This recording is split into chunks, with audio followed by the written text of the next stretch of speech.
Welcome everyone, and thank you for joining us today as the Missouri Department of Elementary and Secondary Education's Early Learning section shares updates to the Early Childhood Development Act, or ECDA, Administrative Manual. My name is Emily Sims, and I am a supervisor for the Early Learning section. For our agenda, I will share updates made to the ECDA Administrative Manual that will guide your work as a PAT supervisor and parent educator this next program year. We hope this presentation answers questions you may have as you prepare children, families, schools, and communities towards school readiness. A few updates have been made to the ECDA Administrative Manual to influence the PAT program and align with guidance from the Parents as Teachers National Center. In this presentation, we will discuss the role of the PAT supervisor, provide professional development guidance for the PAT supervisor and parent educator, discuss required reporting information, review the approved developmental and social emotional screening instruments, and share the revised PAT timeline. School districts must designate a PAT supervisor who is responsible for developing a budget, utilizing the district's allocation each program year. Districts are provided a parent education allocation and screening allocation. This information is located in EPEGs under current funds available. Directions can be found in the EPEGs guide on the Parents as Teachers webpage. Policies and procedures that guide the structure of the PAT program and support the goals of the district must be created. PAT supervisors hire and provide direct supervision to parent educators. Parent educators are responsible for delivering the four components of PAT: family personal visits, developmental screenings, group connections, and access to a resource network. Required documentation must also be completed as stated in the ECDA Administrative Manual. The PAT supervisor is accountable for these services and must monitor and report this information throughout the program year. The Advisory Committee promotes the PAT program with community members, including participating families, and provides input to assist the PAT supervisor in making decisions about the program at least twice per program year. This committee can advise the coordination and evaluation of services provided by the school district and make recommendations for improvement and coordination between the community and the school district.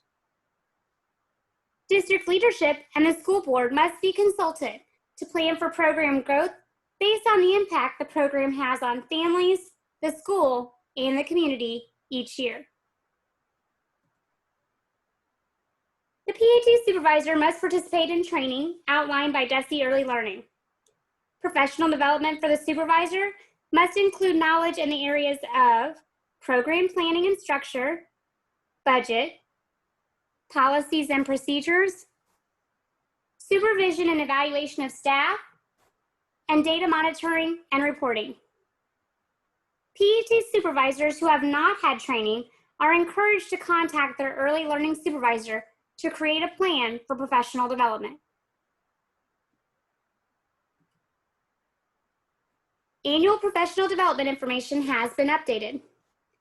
Parent educators must complete a self-reflection tool annually that documents their current knowledge and skills in the 5 PAT core competency areas, as well as professional practice.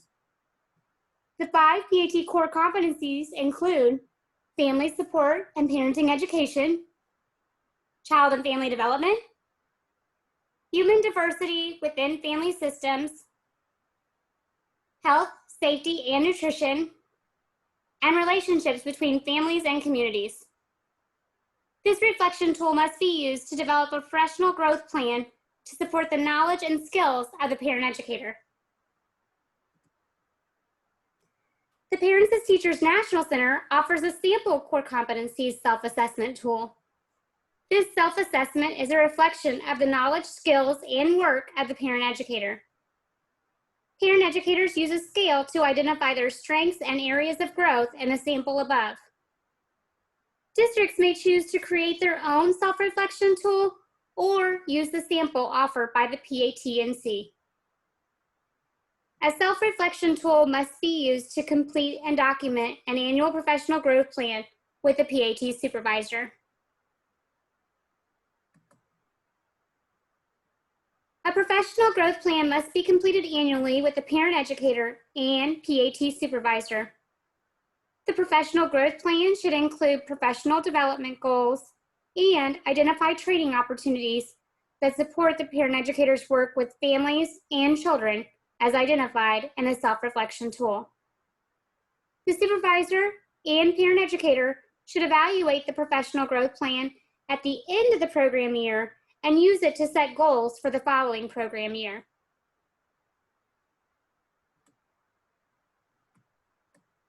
Parent educators must complete 20 hours of professional development annually.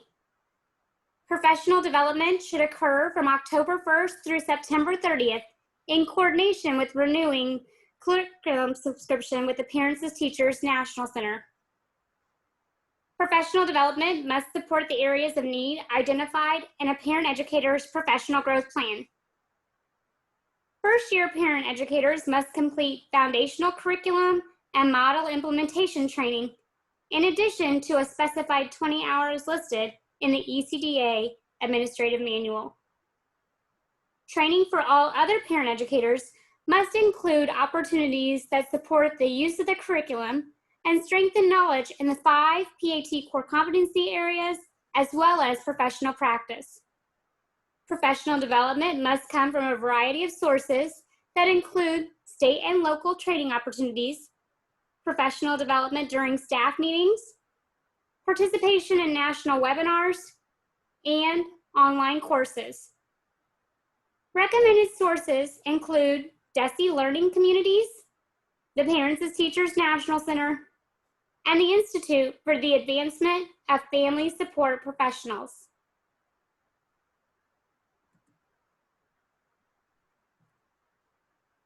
All districts are encouraged to report PAT services monthly throughout the program year.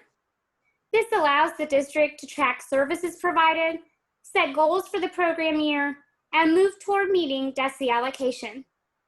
For fiscal year 21, districts will be required to submit at a minimum an invoice and payment request by October 1st, December 1st, and March 1st. Each invoice submitted will reflect an accumulation of services from the start of the program year. Screening services must be available to all children participating in the program. Developmental screenings claimed for reimbursement must include a general health screening, including a hearing check, vision check, dental check, and verification of immunizations, as well as an approved developmental screening instrument and social emotional screening instrument. These complete components are required for all regular in-person screenings. A change was also made to the wording of who is offered a screening. Wording in the ECDA Administrative Manual now states an annual developmental screening must be offered to eligible children participating in family personal visits. This change in the ECDA Administrative Manual encourages districts to follow the age requirements and procedures of the approved screening instruments selected by the district, and determine if a child is eligible for a completed screening to be delivered. This will allow parent educators to work toward meeting the Parents as Teachers National Center's essential requirements.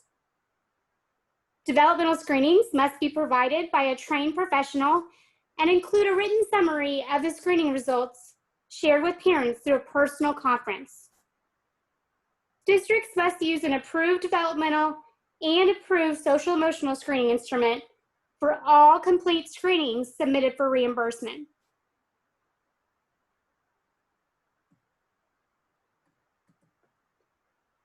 For fiscal year 21, the approved developmental screenings are Ages and Stages Questionnaire 3, or ASQ3, the Brigance Early Childhood Screens, and the Developmental Indicators of Assessment of Learning 4. or Dial 4. This information is located in Appendix B of the ECDA Administrative Manual.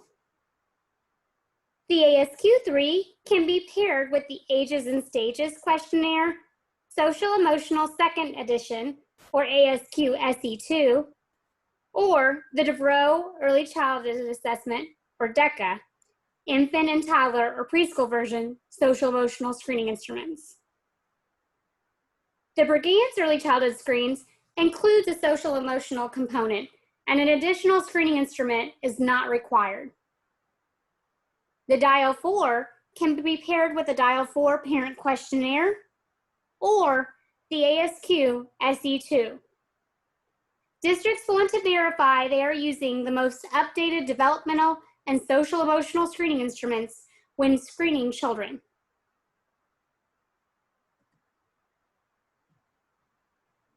Prior to the start of the program year, districts should review the compliance plan and the fiscal year allocation for parent education and screenings. The PAT supervisor must develop a budget for the program and ensure the compliance plan reflects how the program is structured to provide services. An advisory committee must be established during this time to help promote the PAT program within the community and evaluate the program's effectiveness based on the program's goals. Parent educators must develop their professional growth plan and can begin to review professional development available through DESE's Early Learning website. In July, access to PAT invoices and payment requests open in EPEGS. Districts should submit invoices and payment requests monthly, but a minimum submission is required as outlined in the reporting slide above. Invoices and payment requests are available through the web application system in EPEGS. Districts must use Internet Explorer when utilizing the web application system to ensure accurate reporting. Invoices and payment requests must be submitted by the first calendar day of each month in order to receive a payment in that month. All invoices must be cumulative and should include all services provided from the program's start date to the date of the invoice. Programs using a data management system need to be sure the start date and end date are correct each time a report is run. During August through October, the PAT supervisor and a PAT contact person should be identified in core data in the August cycle. These contacts will receive all PAT communications from DESE and should be regularly updated as needed. The parent educator must appear in the October cycle of core data with the appropriate course code. This list is compared to the Parents as Teachers National Center list to ensure appropriately trained staff for the program. Information for completing this step is located in Exhibit 17B and Exhibit 33 of the Core Data and MOSIS Reference Manual. Each parent educator's annual curriculum subscription with the Parents as Teachers National Center must be renewed by September 30th of each year. In April and May, the regular invoice and payment request period ends and the end of the year reporting occurs. Districts must submit a cumulative invoice and payment request, including all services provided to date since the start of the program year. This reporting is available in EPEGS on April 15th and must be submitted by May 15th.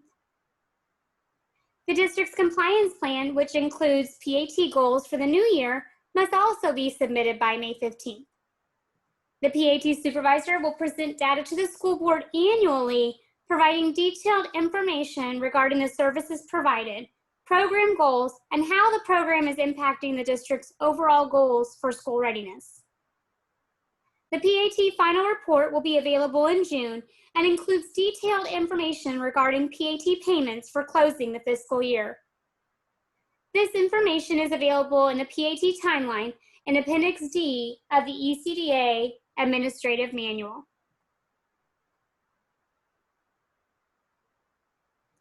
DESE continues to encourage virtual services for all PAT programs and will continue until further notice.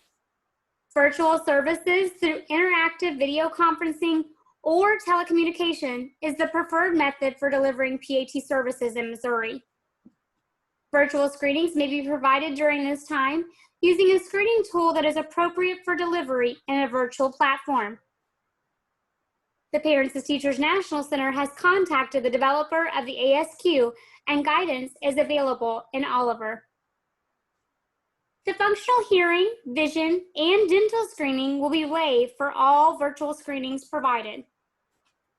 The Parents as Teachers National Center also posted a technical assistance brief in May titled Updated Guidance for Continuing to Support Families During the COVID-19 Public Health Crisis. It identifies some considerations and resources that programs will need when making the decision to transition to in-person services. The TA brief is available on the PATNC website in Oliver. Thank you for taking time out of your day to attend this webinar. If you have questions or need additional clarification, reach out to your early learning supervisor by phone or email. We look forward to working with your Parents as Teachers program this upcoming year.